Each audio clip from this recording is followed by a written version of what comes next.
Chapter 4. Nebuchadnezzar the king, unto all people, nations, and languages that dwell in all the earth, peace be multiplied unto you.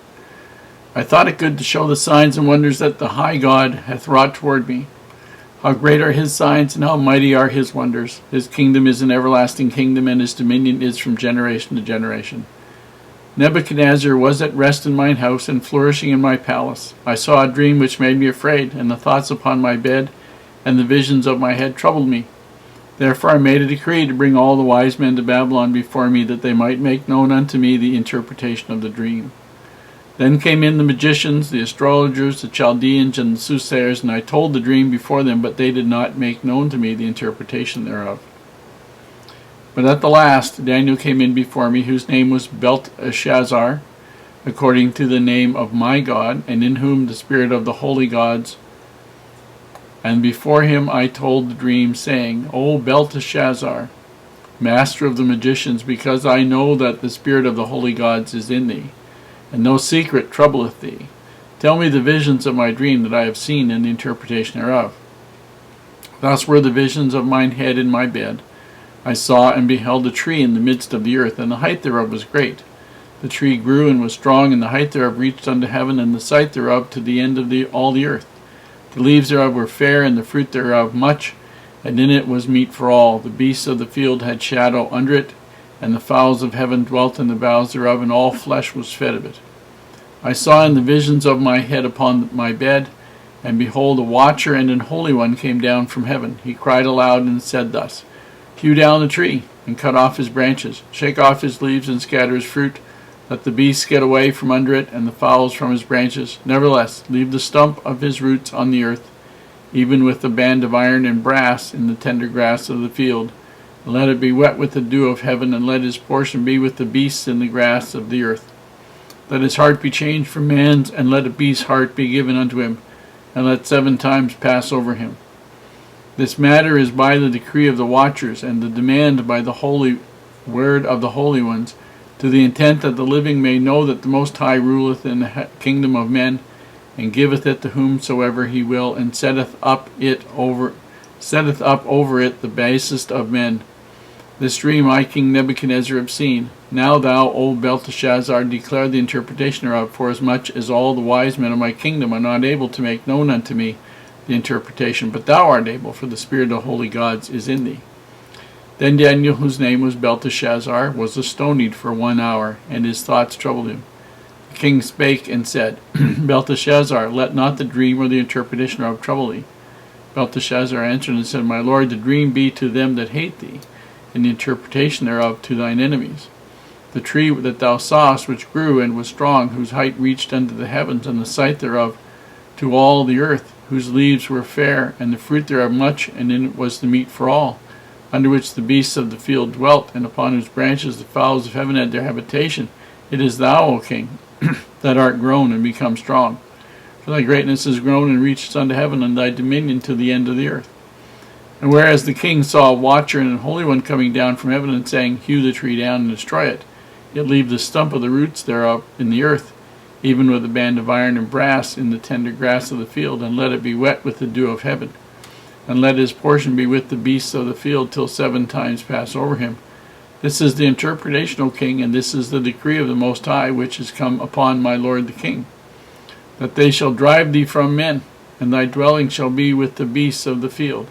And they shall make thee to eat grassless oxen, and they shall wet thee with the dew of heaven. And 7 times shall pass over thee, till thou know that the Most High ruleth in the kingdom of men, and giveth it to whomsoever he will. And whereas they commanded to leave the stump of the tree roots, thy kingdom shall be sure unto thee, after that thou shalt have known that the heavens do rule. Wherefore, O king, let my counsel be acceptable unto thee, and break off thy sins by righteousness, and thine iniquities by shewing mercy to the poor, if it may be a lengthening of thy tranquility.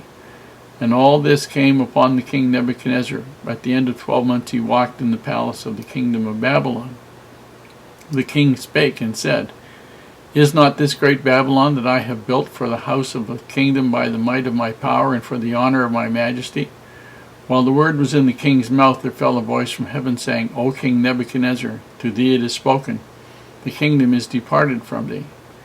And they shall drive thee from men, and thy dwelling shall be with the beasts of the field. They shall make thee to eat grass as oxen, and 7 times shall pass over thee, until thou know that the Most High ruleth in the kingdom of men, and giveth it to whomsoever he will. The same hour was the thing fulfilled on Nebuchadnezzar, and he was driven from men, and did eat grass as oxen, and his body was wet with the dew of heaven, till his hairs were grown like eagle's feathers, and his nails like birds' claws.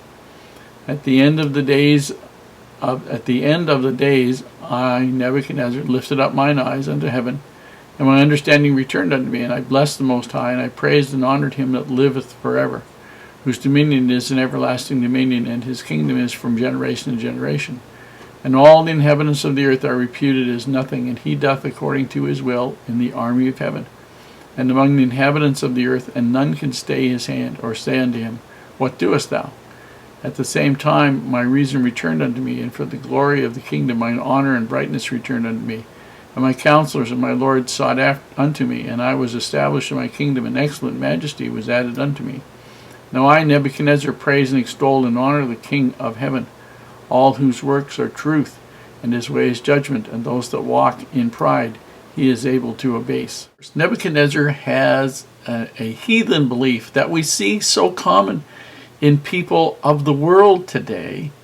And Nebuchadnezzar's belief was that those people who had the spirit of the gods with them, it was because of some peculiar talent or skill or gift that these people had, and that it wasn't a result or consequence of their personal righteousness, which that attitude then made it possible for Nebuchadnezzar to dismiss his requirement to live righteously and say that it was just a gift that David had.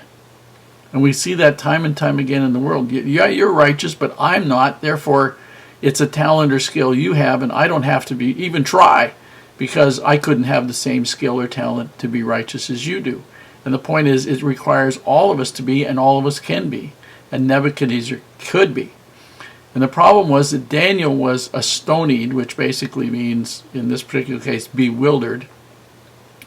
He recognized the punishment that was going to come upon Nebuchadnezzar, but didn't really want to tell Nebuchadnezzar that there was a punishment that was coming to him. And so he basically wished that this would come upon the king's enemies and not upon the king.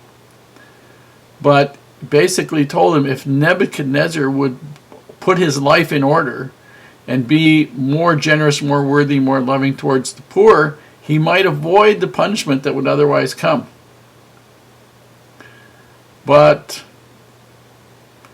most kings, most powerful people don't like to be told that they have to shape up, that they're somehow not perfect. They like to believe in their massive goodness, and that the good that they do, as far as they're concerned, is good enough to overcome any bad habits. And they just do not understand that you cannot be partly good and partly bad, and everything's going to be okay. You have to have a perfect heart in order for things to go well with you. You have to desire not to do evil, and you have to do right. And one of the things that Daniel was telling him is that basically looking after the poor is one of the most finest examples that you can give to the Lord, that you are sincerely sorry for anything that you did that took advantage of anybody else.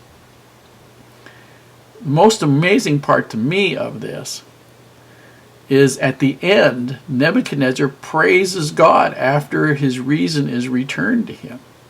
He praises and glorifies God, but he still isn't converted.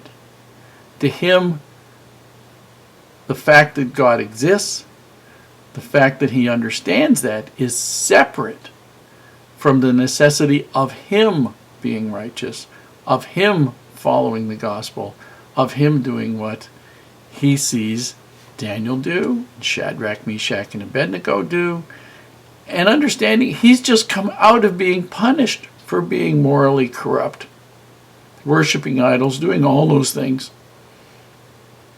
And he doesn't get the connection that he has to be righteous, otherwise he's going to die. And when he dies, he's going to have more massive problems than he ever had on this earth.